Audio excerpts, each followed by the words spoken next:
धन्यवाद मान्यवर। आज इस बिल पर आपने मुझे बोलने का मौका दिया।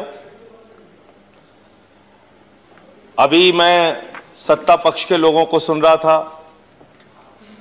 सिंघवी साहब ने बताया कि कैसे ये कानून सुप्रीम कोर्ट के संविधान पीठ के फैसले के खिलाफ है, कैसे ये कानून हिंदुस्तान के संविधान के खिलाफ है, कैसे ये कानून इस देश के लोकतंत्र के खिलाफ है, कैसे ये कानून एक चुनी हुई सरकार के खिलाफ है। और जिस प्रकार से द्रौपदी का चीरहरण राज्यसभा के अंदर धृतराष्ट्र के सामने हुआ था, आज इस सभा के अंदर संविधान का चीरहरण हो रहा है मान्यवर। और मैं आपको बताना चाहता हूं, यह भारत का संविधान है मान्यवर, और इस भारत के संविधान के तहत 69वें संशोधन के तहत दिल्ली की विधानसभा मिली। और उस 69वें संशोधन में आर्टिकल 239A का क्लॉज 6 साफ तौर पे कहता है कि दिल्ली का मंत्रिपरिषद, सरकार का मंत्रिपरिषद दिल्ली की विधानसभा के प्रति उत्तरदायी होगा। यह संविधान कह रहा है, हम नहीं कह रहे मान्यवर।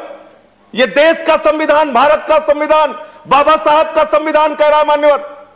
और आपने उस संविधान में संशोधन कर दिया बगैर किसी कॉन्स्टिट्यूशनल अमेंडमेंट बिल के। आप एक गैर कानूनी, गैर संवैधानिक बिल लाकर आप इस देश के संविधान को तार तार कर रहे हैं। आप भारत की आत्मा को तार तार कर रहे हैं मान्यवर। दिल्ली के 2 करोड़ लोगों ने एक सरकार को चुना। मैं आपके माध्यम से इस सरकार से पूछना चाहता हूं, हमारा अपराध क्या है? आज आप बताइए। हमारे जुल्म की, किस जुल्म की आप, किस अपराध की सजा हमें दे रहे हैं? आज बताइए इस सभा में मान्यवर। मैं पूछना चाहता हूं बड़ी विनम्रता पूर्वक आपसे, जब केजरीवाल जी मुख्यमंत्री बने, स्कूलों में जाते थे, मकड़ी के जाले लगे होते थे।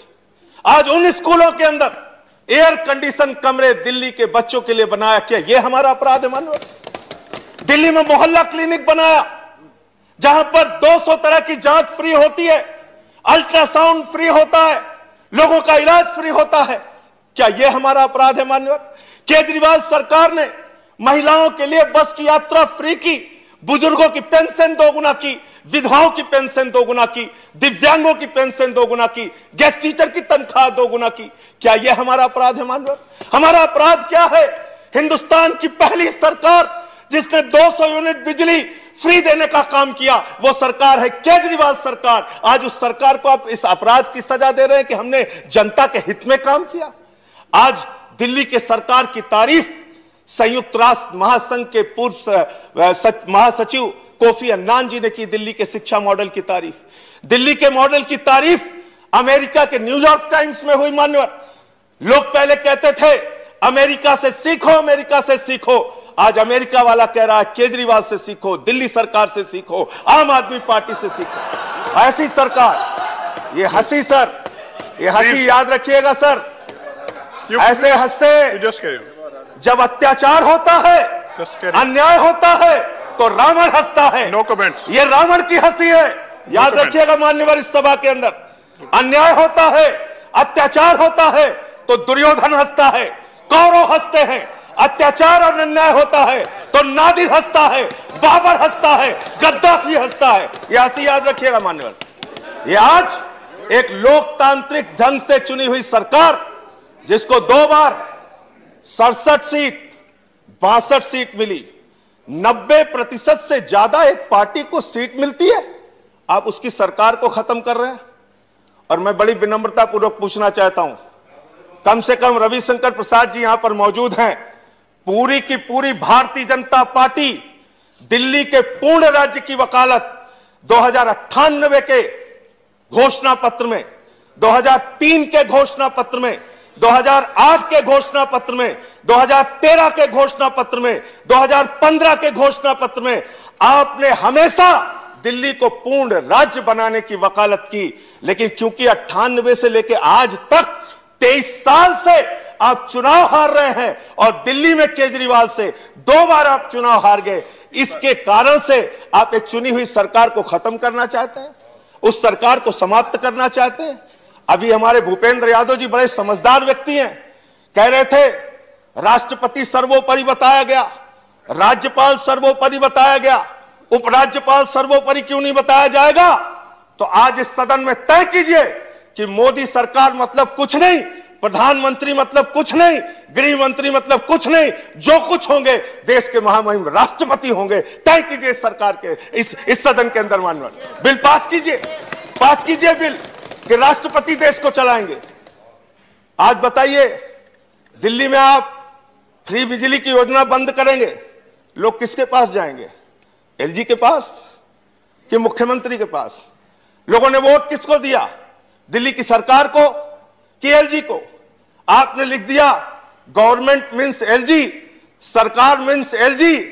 देश के सुप्रीम कोर्ट के संविधान पीठ ने, जिससे बड़ी कोई अदालत नहीं हो सकती, उस अदालत ने कहा, मान्यवर साफ तौर पे कहा, 3 विषयों को छोड़कर बाकी सारे के सारे विषय दिल्ली की एक चुनी हुई सरकार के पास होंगे। आप देश के सुप्रीम कोर्ट के संविधान पीठ को नहीं मानते, आप भारत के संविधान को नहीं मानते, आप लोकतंत्र को नहीं मानते, आप एक चुनी हुई सरकार का आज गला घोट रहे हैं। लेकिन याद रखिएगा, ये लोकतंत्र है, यहां जनता मालिक होती है। जनता जब चाहे जिसको अर्श पे पहुंचा दे, जनता जब चाहे जिसको फर्श पे पहुंचा दे। आप जो ये काम कर रहे हैं, आने वाले दिनों में इस अपराध के लिए दिल्ली की जनता और देश की जनता आपको माफ नहीं करेगी। आज मैं सिर्फ इतना कहना चाहता हूं मान्यवर, दिल्ली के अंदर केजरीवाल सरकार को क्यों बर्खास्त करने की, ये बर्खास्त मैं मानता हूं, चुनाव का कोई मतलब नहीं रह गया, सरकार को आपने खत्म कर दिया। आज क्यों किया गया ये? इसके पीछे सबसे बड़ा कारण, जब दिल्ली में किसान आए और उनको जेल में डालने के लिए आपने 9 स्टेडियम मांगा, केजरीवाल ने कहा हम ऐसा ऑर्डर फाड़ के फेंक देंगे, हम अपने अन्नदाता को जेल में नहीं डाल सकते। उस अधिकार को छीनने के लिए आप ये बिल लेकर आए हैं।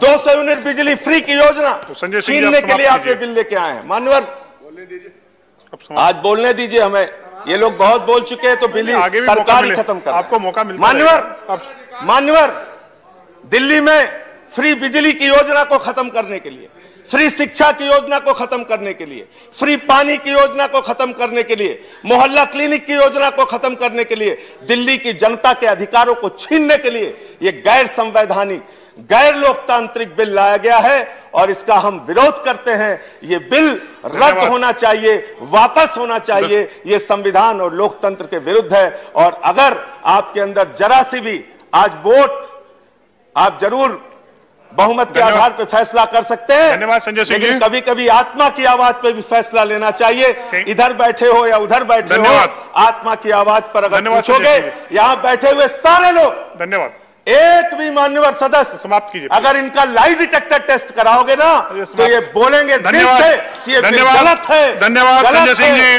गलत है।